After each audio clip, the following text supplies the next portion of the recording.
একটি শিক্ষণীয় সুন্দর গল্প। একদা একটি হরিণ পিপাসার্ত ছিল। সে একটি ঝর্ণায় পানি খেতে গেল। ঝর্ণার জল শান্ত এবং স্বচ্ছ ছিল।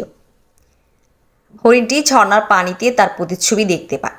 তার শিং দেখে সে গর্ব অনুভব করে এবং মনে মনে বলে, আমার শিংগুলি কত সুন্দর। যখন সে তার পায়ের দিকে তাকালো, তখন সে দুঃখিত ও হতাশ হয়। সে তখনও তার তৃষ্ণা মেটায়নি যখন সে তার শিকারীকে দেখতে পেল। নিজের জীবনকে বিপন্ন দেখে হরিণটি যত দ্রুত সম্ভব দৌড় দিল।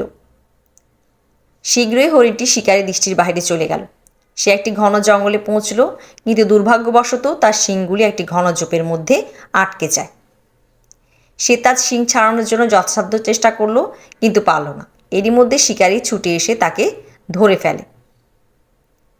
হরিণ তখন বুঝতে পারল যে পাগুলোকে সে কিছুক্ষণ আগে তুচ্ছ তাচ্ছিল্য করছিল তা তাকে তার জীবন বাঁচাতে সাহায্য করেছিল, কিন্তু সুন্দর শিং তার মৃত্যুর কারণ হয়ে দাঁড়ায়। গল্পের নতি, যা কিছু জ্বলজ্বল করে তার শোনা হয় না।